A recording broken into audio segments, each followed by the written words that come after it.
یہ پاک علیہ السلام کی ہم شان بیان کرتے ہیں تو بعض اوقات کہتے ہیں نا سب سے اعلیٰ ہمارا نبی، یا بعض اوقات کسی مذہب والے سے بات ہو رہی تو تمہارے نبی ہمارے نبی تو ایسے تھے، تو اس میں کن باتوں کا احتیاط کرنی چاہیے اور باقی نبیوں کا بھی تقدس اور تعظیم ہمارے دلوں میں کیسی ہونی چاہیے؟ انبیاء علیہ الصلوۃ والسلام کے بارے میں دو عقیدے واضح قرآن پاک میں. ایک ہے لا نفرق بین احد من رسلہ، ہم اللہ کے رسولوں کے درمیان کسی میں کوئی فرق نہیں کرتے. ٹھیک ہے. ٹھیک ہے، ایک تو یہ. اب اس میں یہ فرما دیا کوئی فرق نہیں کرتے، سب برابر. دوسری جگہ قرآن پاک میں فرمایا تلک الرسل فضلنا بعضهم علی بعض، یہ رسول ہے ان میں کچھ کو کچھ پر ہم نے برتری اور فضیلت عطا فرمائی. تو یہ جو دو آیتیں ہیں اس کا دونوں کا مفہوم اپنی اپنی جگہ جدا ہے. جہاں یہ فرمایا نا کہ ہم ان میں فرق نہیں کرتے، اس کا مطلب یہ ہے کہ ہم ان کے اصل نبوت میں اور جو نفس نبوت و رسالت ہے اس میں فرق نہیں کرتے. یعنی ہم یہ نہیں کہیں گے کہ نبی ہونے میں یہ جو ہے وہ زیادہ نبی ہے یہ کم نبی ہے. نبی ہونے میں یہ سب برابر ہے، ہم اس میں فرق نہیں کرتے. اس میں اصلی اور ذلی یہ نبی کا کوئی فرق نہیں. جیسے میرا قادیانی بولتا تھا نا کہ بھئی وہ میں ذلی بروزی نبی ہوں، تو یہ اس طرح کا کوئی چکر نہیں ہے. سارے نبی اصلی نبی. صحیح. نمبر ایک. جہاں تک فضیلت کا تعلق ہے کہ نبوت میں شرکت کے بعد اب کسی کا مرتبہ اللہ کی بارگاہ میں دوسرے سے زیادہ ہو تو یہ خود قرآن پاک میں آ گیا. اچھا، اب قرآن پاک میں جو مرتبہ بیان کر دیا، اب اس میں آگے ہی آیت کے اندر وہ موجود ہے کہ منہم من کلم اللہ، کہ ان میں کوئی وہ ہے کہ جس سے اللہ نے کلام کیا. وَرَفَعَ بَعْضَهُمْ دَرَجَاتٍ، اور ان میں کوئی وہ ہے کہ جسے درجوں بلندی عطا فرمائی. اب یہ جو درجوں بلندی عطا فرمائی والا حصہ ہے اس کے بارے میں مفسرین کا اتفاق ہے کہ اس سے مراد ہمارے نبی صلی اللہ تعالی علیہ وسلم ہے. یہ جو عقیدہ انبیاء علیہ الصلوۃ والسلام میں فضیلت کے اعتبار سے ایک کا مرتبہ دوسرے سے زیادہ ہے، تو یہ تو ہمارے بنیادی عقائد میں سے. اسی لیے نبی پاک علیہ الصلوۃ والسلام کو تمام نبیوں سے افضل ماننا یہ ہمارے دین کے بنیادی عقائد میں سے ہے. اعلیٰ حضرت علیہ الرحمٰن نے اس کو یہاں تک فرمایا ہے کہ یہ قریب ضروریات دین ہے، یعنی اس قدر اس کی تاکید ہے. اچھا، اب رہا یہ بات کہ جب تقابل کیا جاتا ہے تو کیا اس کو بے ادبی کی صورت تو نہیں ہوتی؟ اس پر احادیث مبارکہ واضح ہے کہ بعض حدیث میں منع کیا گیا کہ مجھے فلاں نبی پر فضیلت نہ دو. جیسے ایک حدیث مبارک ہے، فرمایا کہ مجھے حضرت یونس پر فضیلت نہ دو.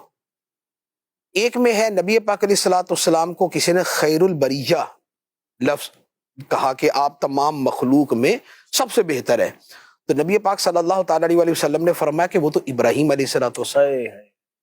اچھا، اسی طرح ایک حدیث مبارک میں فرمایا کہ مجھے حضرت موسیٰ علیہ الصلوۃ والسلام پر فضیلت نہ دو کہ جب قیامت کے دن مجھے اٹھایا جائے گا تو موسیٰ علیہ الصلوۃ والسلام پہلے سے وہاں پر آگے ایک جگہ موجود ہوں گے. اچھا، اب ان سب احادیث مبارک کا کے جو جوابات ہیں، مختلف جوابات ہیں، ان میں سے دو جوابات میں عرض کرتا ہوں. ایک تو یہ ہے کہ نبی پاک علیہ الصلوۃ والسلام کی یہ فرامین اس وقت کے ہیں کہ جب آپ کو یہ فرمایا نہیں گیا تھا کہ آپ کا مرتبہ ہم نے کیا بنایا ہے، تو اس سے پہلے نبی پاک علیہ الصلوۃ والسلام یہ فرماتے رہے ان پہ فضیلت نہ دو.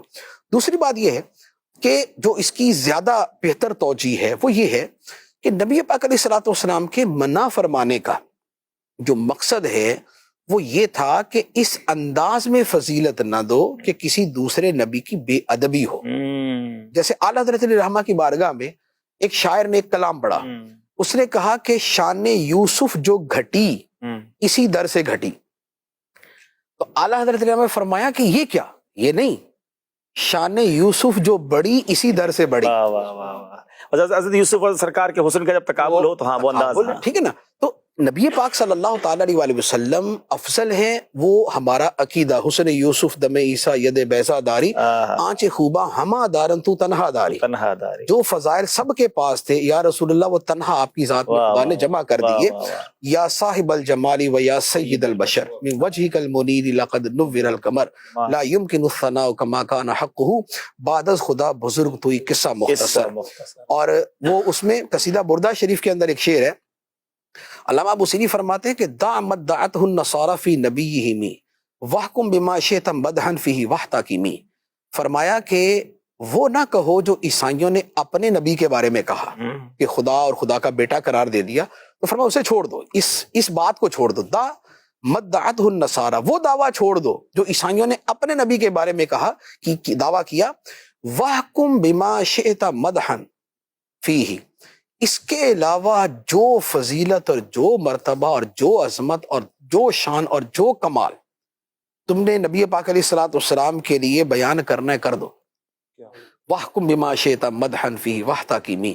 تو خالق کا بندہ خلق کا آقا کہوں تجھے. یہی بولے سدرا والے چمنے جہاں کے تھالے سبھی میں نے چھان ڈالے تیرے پائے کا نہ پایا تجھے یک نے یک بنایا. تو وہ حدیث مبارک بھی یہی ہے کہ نبی پاک علیہ الصلوۃ والسلام نے جبرائیل امین علیہ الصلوۃ والسلام سے پوچھا کہ اے جبرائیل تم نے شرق و غرب دیکھے تو کیا کوئی میرے جیسا بھی پایا؟ تو انہوں نے عرض کی کہ قلبت مشارق الارض و مغاربها ولم ارى رجلا افضل من محمد صلی اللہ علیہ وسلم. یا رسول اللہ میں نے زمین کے مشرق و مغرب چھان مارے. سبھی میں نے چھان ڈالے لفظ بھی یہی ہے. قلبتو کا مطلب ہوتا ہے پلٹا پلٹا کے جناب وہ چیک کرنا کبھی کہیں رہتا نہیں ہے. تو قلبت مشارق الارض و مغاربها زمین کے مشرق و مغرب میں نے چھان ڈالے. میں نے آقا کریم علیہ الصلوۃ والسلام سے افضل ہستی کسی کو نہیں میں نے. وَأَحْسَنُ مِنْكَ لَمْ تَرَ قَطُّ عَيْنِي وَأَجْمَلُ مِنْ خَالِدِ النِّسَاءُ خُلِقْتَ مُبَرَّأً مِنْ كُلِّ عَيْبٍ أَنَّكَ قَدْ خُلِقْتَ كَمَا تَشَاءُ. تو یہ جو ہے کہ وَأَجْمَلُ مِنْكَ لَمْ تَلِدِ النِّسَاءُ آپ جیسا جمیل تو کسی ماں نے جنا ہی نہیں. تو لہذا نبی پاک علیہ الصلوۃ والسلام کی فضیلت جتنی چاہے بیان کرے جتنی چاہے بیان کرے لیکن اس میں کوئی انداز ایسا نہ ہو کہ کسی دوسرے کی بے ادبی ہو. ورنہ تو خود نبی پاک علیہ الصلوۃ والسلام نے اپنی عظمت و شان میں وہ اس پر کتنی احادیث ہے 100 سے زیادہ احادیث ہے جن کے اندر جو لفظ انا کے ساتھ ہیں کہ میں یہ ہوں انا خاتم النبی اور میں یہ ہوں اور میں یہ ہوں اور میں یہ ہوں. تو اس کے اندر جو میدان قیامت کا واقعہ ہے بخاری شریف کی حدیث ہے اس میں کہاں یعنی آدم علیہ الصلوۃ والسلام سے مخلوق شروع ہوتی ہے نا کہ خلیل و نجی مسیح و صفی سبھی سے کہیں بھی بنی یہ بے خبری کے خلق پری کہاں سے کہاں تمہارے لیے. تو وہاں پر سارے انبیاء کے پاس سے ہوتے ہوتے آخر میں حضرت عیسیٰ علیہ الصلوۃ والسلام یہ کہتے ہیں کہ کہیں گے اور نبی اذهبوا الی غیری میرے حضور کے لب پر انا لہا ہوگا. تو حضرت عیسیٰ علیہ الصلوۃ والسلام نے کہا تھا کہ اس کام کے لیے تم نبی پاک دربار محمدی صلی اللہ علیہ وآلہ وسلم میں جاؤ کہ آج وہی ہیں جو بے غم ہیں جو بے خوف ہیں جنہیں اپنی جان کا خوف نہیں ہے.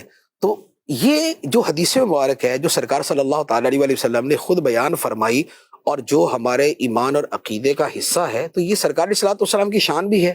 اور بقیہ انبیاء علیہم الصلوۃ والسلام کے حوالے سے یہ بھی ہے کہ وہ اس کا افتتاح نہیں کریں گے. اس شفاعت کبریٰ کا افتتاح اور اس مقام محمود پر جو فائز ہونا ہے عسیٰ ان یبعثک ربک مقاما محمودا تو یہ دیگر انبیاء علیہم الصلوۃ والسلام سے نہیں ہوگا بلکہ سرکار دو عالم صلی اللہ علیہ وسلم سے ہوگا. تو یوں فضیلت کی جو باتیں ہیں وہ تو یوں کہہ لیں کہ صحابہ کرام کی تو زندگی کا معمول یہ تھا. نبی پاک صلی اللہ تعالی علیہ وآلہ وسلم تو عاجزی فرماتے تھے لیکن بیان حقیقت کے لیے اور بیان عقیدہ صحیحہ کے لیے اپنی شان بھی بیان فرما دیتے تھے.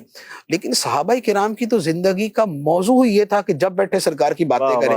کوئی کسی سے یہ پوچھ رہا ہوتا تھا کہ نبی پاک علیہ الصلوۃ والسلام کا جو ہے نا وہ آپ حلیہ مبارک بیان کریں تو کوئی شان پوچھتا تھا کوئی شان پوچھتا تھا. تو صحابہ کرام کا تو سارا سلسلہ ہی یوں چلتا تھا. وہ شعر کے مصداق تھے نا کہ میرے تو آپ ہی سب کچھ ہے عالم میں جی رہا ہوں زمانے میں آپ ہی کے لیے.